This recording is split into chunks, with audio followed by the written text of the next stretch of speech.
You're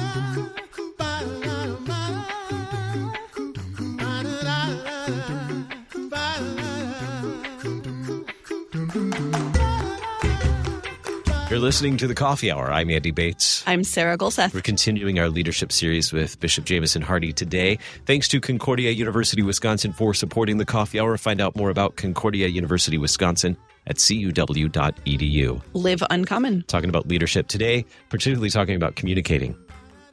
Something we do every day. We do it every day. Bishop Hardy, thanks so much for joining us on The Coffee Hour today. Great to be with you. We are having a blast working through your book, Pastoral Leadership, Shepherding and Caring for God's People, from Concordia Publishing House. New release this year. We had fun sitting down with you at LWML convention, just getting to introduce the book, now getting to work through it chapter by chapter. Today, we're talking about communicating effectively. What are, through your formation as a pastor, what were some of the models of communication that you were taught in your pastoral formation as forms of communication or modes of communication that would be effective for a pastor, whether they were good, bad, or ugly? That's really a good question, because I'm in that generational time frame that's kind of unique in that I'm old enough to have kind of the old school verbal, written phone calls in terms of the direct communication. Predominantly for me, it was the preaching in Sunday church or announcements that were made, or the public meeting space. And then as I've gotten older and gone through high school, college, seminary, and then into parish, that's all shifted to a more digital style of emails, social media, written communications that are put on platforms that, chat groups and the like. It's never minimized, or in my personal opinion, it's never supplanted the direct verbal one-on-one between two people, or for the pastoral leader from the pulpit. And I think you read the entirety of the scriptures and you see in every case in the New Testament with Jesus, you have a oral exchange between Jesus and pick any number of audiences, lay people, Sadducees, Pharisees, disciples, it doesn't matter. But there's this direct verbal communication that is exchanged. And in every one of those cases, deep theological principles are taught and are communicated. So, like I say, I love to listen to my great-grandmother talk about the age from prior to the television, to the black and white television, to the color television. She was a generational type person that saw things like the automobile, saw things like the actual telephone, listened to the radio, and then was able to see black and white, and then, of course, color television. And I used to just marvel at listening to how, as a generational person living through all those things, and to a certain degree, I think all of us here, we've lived through that digital communication kind of era that has come upon us, and it's still changing as we speak. I mean, just think about the cassette tapes going to DVDs and now to, devices like a cell phone where we record things on. So I think ultimately for me, I've been blessed with being taught the quote unquote old school communication methods and moving all the way through to modern technology for today. Are there models of communication that you've found most effective in your vocation? Yeah, look, I use them all for certain. Nothing replaces the one-on-one communication. Nothing replaces the oral communication. I don't care what you're talking about. Now, there's some strategies that we implement. We send out an every Friday newsletter called Servant to Servant in the English District, communicating all that's going on in the district. And a lot of districts do this. A lot of congregations are doing this. My senior pastor, Chris Toma at Our Savior in Heartland, Michigan, sends out e-news every Sunday morning. Now, in his case, he's a habitual writer. And so, it's 30,000 words every Sunday morning. But I do think that it varies location to location. Regular, consistent communication along with that public proclamation is really important. I will say this, the congregation that I serve, we are moving back towards announcements after the service, even with a wonderfully dedicated weekly written e-news from the senior pastor, because you can't replace sitting in church and hearing a physical announcement or listening to the preached word. I'm thankful for internet publications for worship, but there's just no replacement for sitting there and physically being a part of it. What do you do when you've communicated something, important information, repeatedly? Like it's been in the bulletin for 8 weeks. It was in the bulletin, guys. I remember serving in the parish and having it like someone had a T-shirt that said it's in the bulletin. I think it might have been the church secretary. But so what do you do when something's been communicated for repeatedly for weeks and someone misses it, or maybe something you've been preaching on, but they just haven't got it? What, as a leader, what do you do with that when the communication isn't making a full circuit? The circuit's not closing. It's kind of ironic. We just discussed this at the Council of Presidents meeting regarding convention announcements and registrations, elections, run up. And look, statistically speaking, marketing tools will clearly state that you need to repeat something 7 times before it becomes a pattern for people. That's why you see these product advertisements repeatedly shown on commercials within the same, like for instance, the Super Bowl. You get all these wonderful commercials in the first half, then you start seeing occasionally those getting repeated in the second half. And then after the Super Bowl is over, you see those rerunning multiple times because 7 times is important. I think there's a layer to this that I didn't write a ton about in my book, but I know it's in there, is the participants who are hearing have to take accountability for the desire to process the information they're getting. And I think that goes to the point of chapter 7, communication as a pastoral leader. There's a two-way street. It's the information being given, and it's the person receiving the information.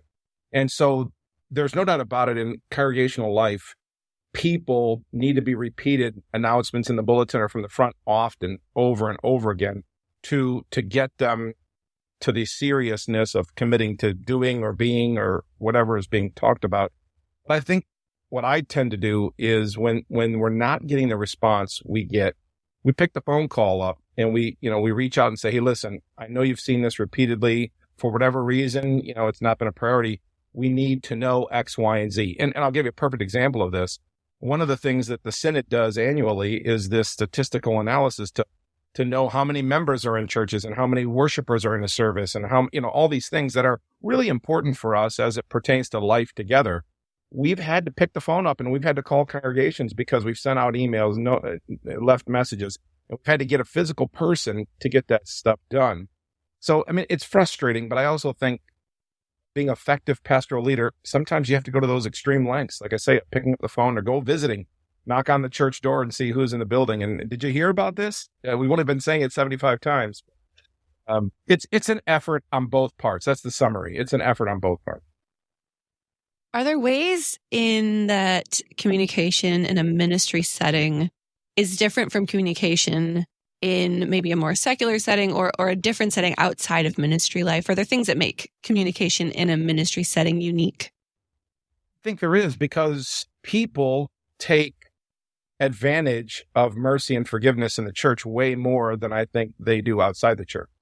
Additionally, in the secular world, especially if we're talking about a clientele that's being sought after, marketing companies or businesses are going to they're going to go above and beyond to continually expose themselves to that person they're trying to get into their market space, whether that is a church or not. It doesn't really matter. There's this persistence to go after and to continually chase. Whereas in the church, there's kind of a accepted understanding that we're all here for the same reason. So if there's this group of people, whoever they are, who are not responding, they're not doing what we're asking them to do, they're not coming to the events, any number of things, it's kind of, there's a frustration that's created on pastors' parts, on church secretaries' parts. And I can articulate this from my own parish. And so I do think there's a distinct difference, because the church, I don't believe, is willing to put the effort into it that, say, marketers are willing to do in order to achieve customers. And I'm not saying we should go to those lengths. I'm not saying that. But I do think sometimes we've got to understand this is a societal problem, right? This is not a church problem. This is a societal problem. It's an attention span problem for people today. Everybody wants that quick snippet reel from Facebook or Twitter or whatever. That's 30 seconds to 45 seconds long. In fact, to that point, Sarah, I'll tell you, one of the things we've done in the English District is I've asked my communications folks to start putting out more and more news clips on our Facebook and Twitter page that are reel style, like, little videos of information, because that's what people are doing. I find myself doing this myself when I'm in the airport and I need to waste some time, so I think we've got to adapt the way communication is happening today, but understanding what you're communicating, pointedness in your communication and repetition in your communication, those are the same principles that they've always been. That seems like such a challenge. Do we, the wrestling with what society has done, and do we repeat it? Do we copy it? Do we practice communication in the same manner, or adopt those new methods in order to be present in the lives of those we serve? I guess that's a philosophical question, really. That's probably for another episode. No, but let me say this, though, to your point, it's that philosophical wrestling match. When I became bishop, my predecessor still did a written monthly newsletter, old school kind of, paper. We send it out. When I came in, I immediately stopped it. And I went to this Friday email. And we've been doing it for 8 years. It's kind of standard practice. It's really looked forward to by those who receive it. It's a philosophical problem for me. You send me a 4-page written newsletter on paper. I'm not reading it. My pattern of life is that a lot of everything's on the phone, right? So I do think philosophically there are churches, and I know many in my own district, that still do the old-fashioned written newsletter. Pastor puts out a written report every month. Me, I don't write something every week. I put pictures of where I visited. And that might seem, counterintuitive, but for me, I do that because I want my people to know where I'm at visiting. And I'm also encouraging the pastors that I have in my district to understand their chief responsibility in the church for them is to visit their people. So for me, we publicize where I go by picture and not by words, so that, and I got to tell you, I have a lot of people that kind of track me in the district that, hey, I saw you were here and here. And, I got a text from a buddy of mine in San Francisco. I was there last weekend, and he was kind of smartly sarcastic saying, hey, this is how it goes. Hey, so-and-so, I'm in town. I'm close to you. Let's get together. That was what he said to me.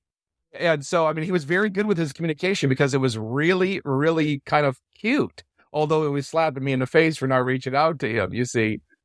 So I think communication done effectively is the greatest tool, no matter the platform. It really doesn't matter the platform, except in our modern society, old school paper newsletters every single week or month, they don't cut it.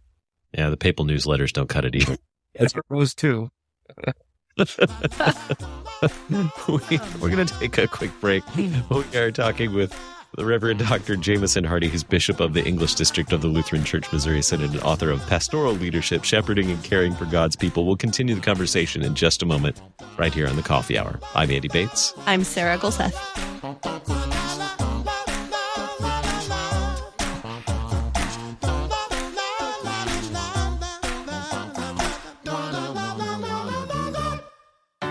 At Concordia University, Wisconsin, we believe you were created for a reason: to use your God-given gifts to help others, to live a life of self-sacrifice in a me-first world, to live a life that's uncommon.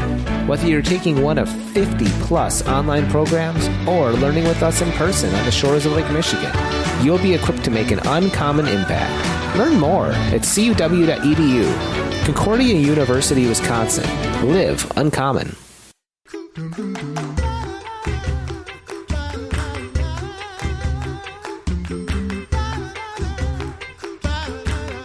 Welcome back to the Coffee Hour. I'm Andy Bates. I'm Sarah Golseth. We are talking leadership with Bishop Jamison Hardy of the English District of Lutheran Church Missouri Synod, author of Pastoral Leadership, Shepherding and Caring for God's People from Concordia Publishing House. All right, we've been talking about different approaches to communication and effective communication, especially for pastoral leaders. When we think of communication, quite often we think of sending out a newsletter or sending out announcements or preaching or proclaiming, what role does listening have in effective communication for a pastoral leader? That is a phenomenal question. It's the transition in this chapter in the book that I make to talking about the fact that communication is not just about speaking and giving information. In many instances, it's also about the intentionality you have in receiving communication, and in this case, listening. I tell the story in a book of a conflict situation that I was a party to as a circuit visitor, and I watched a reconciler come in. And very pointedly, I asked him, can you teach me how to listen like you? And he looked at me with a smile and he said, no. And then he went on to explain that the level of listening that he does is actually, it's a gift. It's an art that he has that he communicates to people that he cares by his effective listening. And I think that goes into part 2 of what you asked earlier, Andy, and that is when things aren't going well with people receiving communication, it's a two-way street. They have to be actively listening to the communications that they're receiving, whether it's written, oral, or the like, and processing them and then doing them. One of the things I love about technology, I used to carry around and up until probably 15, 16, right when I became bishop, I used to have a old school, that CPH pastoral calendar. It had the week on it, had the spiral, and every week I would carry that wherever I went. It was so, but now with the cell phone and digitally, we have a family calendar on Google that we use that all my kids have access to. My wife has access to it. So we all put stuff on that calendar. So when I'm making decisions, and again, that's a communication device, because without speaking, we have a device that allows us to communicate with each other, our schedules. And the same thing goes in highly effective congregations with highly effective pastors. They have tools that they use to communicate that they're listening to each other via the communication they're receiving. And I think that too is a significant art that we really have to spend more time helping people perfect so that they have the ability to be effective in their communication also as a listener. Yeah, sometimes we jump straight to replying or giving advice or doing all of these things where we're responding to something instead of taking that step back for a hot second and actually listening to what's happening and what people actually need and what you actually need to be communicating to them. Are there things, what is worth communicating? Do we communicate everything? Do we communicate one thing a million times so somebody gets it? Like, what are there other parameters for what is actually worth communicating in a ministry setting? This is kind of a wonderful question, because I just had a conversation with a pastor who is over communicating with his people. And I use the illustration as a parent. And when I say over communicating, there are some things that congregant members do not need to know about a pastor. And I won't go into detail because it's not appropriate in a public setting, but I can tell you, I've had examples of pastors, and by the way, even more egregious in this realm, this topic, are pastors' wives who might say things about their husband to congregant members that are simply not appropriate. I mean, I have an example I would love to give you, but I fear that we would all Maybe be. not. Yeah, but here's the point. The parents who might be listening, there are things you simply don't tell your children because you don't give them burdens that are not theirs to manage. For instance, let's say you're going through financial difficulty and there's issues there. That's a mother and a father responsibility children should never have to bear, okay? And it's very logical with parents. And so I asked this pastor, I said, would you tell your children X, Y, and Z? Of course not, I wouldn't. Then why would you tell your congregational members the same categorical thing about you? It's simply not their burden to bear. And so, yes, I do think that there can be over-communication about things that are not necessary. And I take it back to the responsibility realm. And there are things that I bear as a responsibility as a pastor. I'll give you a very pointed example. When I first started out in the ministry, and by the way, I've gotten permission to tell this story from the young woman, but when I started out in the ministry, I was installed at a 5:30 service. At 7 o'clock, we were downstairs kind of in the marriage ceremony style, cutting the cake. You know how they do that in the church. It's just silly. Anyways, we're cutting the cake. Everybody's having a piece of cake. And this young girl and her mother come up to me and say, Pastor, can we talk to you in your office? Now, look, I'm so jacked up. I just got installed. I'm ordained. Here I am as a pastor. Let's go to the pastor's office. Not even conceptualizing of the fact that what's going to come out of this girl's mouth is going to be a massive problem. And now I'm going to have a burden. We sat down in my office and she proceeded to tell me that she's pregnant with a 40-year-old man's child and she's 18. This man had children the age of this young girl. And my instinct, my kind of shock and awe instinct was to go through confession and absolution with, which is why I tell you that I've got permission to tell the story because I divulge what's been confessed to me. But the truth of the matter is, it was a moment in time where, it's a burden now that I bear. It was the communication she was giving to me. She didn't come to confess. But when I pronounced the absolution, she said to me, can't be that easy. And I said to her, if it wasn't that easy to receive forgiveness, no one would confess their sin. Now we need to deal with the consequence of the sin, which is separate from the forgiveness aspect. And then we proceeded to move forward and handle. This is a perfect example where sometimes we're inviting communication and we don't know what's on the other end of that communication. And we have a responsibility to deal with what's and in this case, my job as the pastor was to deal with that young woman and her family and to help. And so I think sometimes when it comes to listening, we've got to be prepared that what we hear is going to require effort from us. I'll tell you another quick, very, for me, comical story. My predecessor, Dave Steckholtz, was at a Winkle in Pittsburgh in our churches. And we got done with our meeting. We went to go to lunch. And he has a custom, and it's a wonderful pastoral custom. I haven't gotten into it as much as he has. But he asks the waitress, what can we pray for you? And she falls down on her knees and begins to weep that her husband was cheating on her with a neighbor. And so I grabbed my salad and my drink, and I told Dave Steckholtz, you asked her, now you got to deal with it. I'm going to eat. The point is, he asked her a question soliciting, is there something for us to pray? Now he's got to go and deal with it. You can't ask that question. You can't ask somebody, is there something we're going to pray for you about? And then she gives you this dramatic problem, and then you just brush her off. I didn't ask her. He did. You got to deal with it. That's what and it's somewhat comical. I've had it happen to me on a different occasion, but I think ultimately listening requires activity.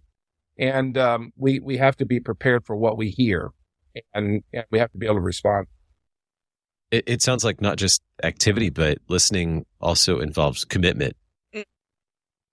When it comes to a pastoral leader, I'm hearing absolutely pretty big commitment to be sincere to what you just asked. Yeah, absolutely. And that goes to the first story I told about the young girl who wanted to talk to me in the office. I was so kind of overwhelmed with just joy that I'm a pastor now and I have a church and they're calling me pastor. I had no concept that going to my office meant I walked out with a burden, right?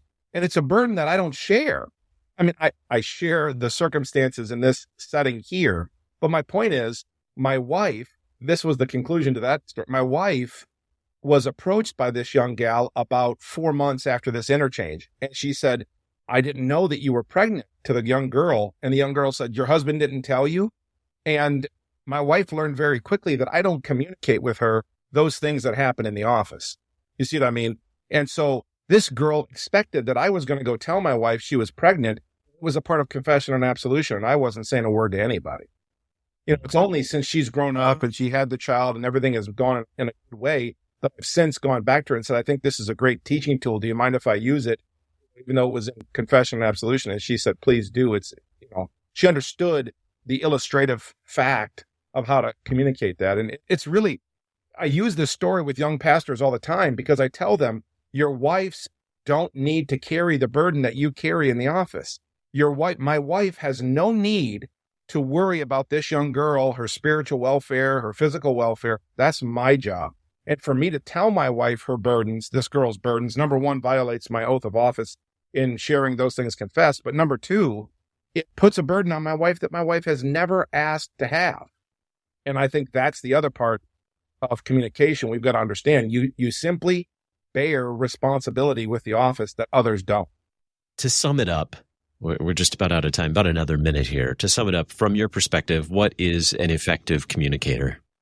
There's no doubt in my mind that effective communication comes from clarity, repetition, and intentionality. Those three things are really important. You must be clear in your communication. You must have repetition in saying the same thing, frankly, over and over again. And then you must have intentionality when it comes to, if you ask somebody to talk to you or to share with you, you got to be prepared.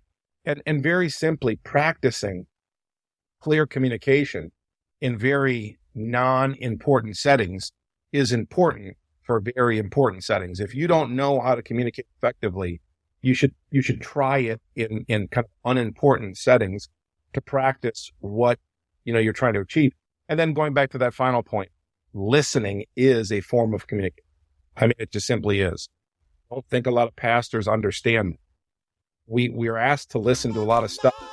True listening means you're engaged. And I would encourage anybody as a good communicator to be engaged.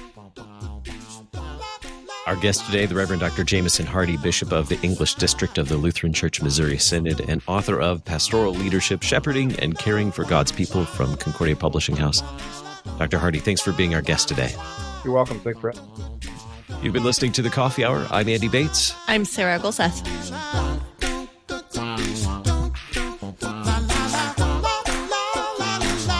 The Coffee Hour with Andy and Sarah is a production of KFUO. To support the Coffee Hour and KFUO Radio, visit KFUO.org. You can also text KFUO to 41444 or send an email to gifts@KFUO.org. And you can call us at 800-844-0524. KFUO. Christ for you, anytime, anywhere.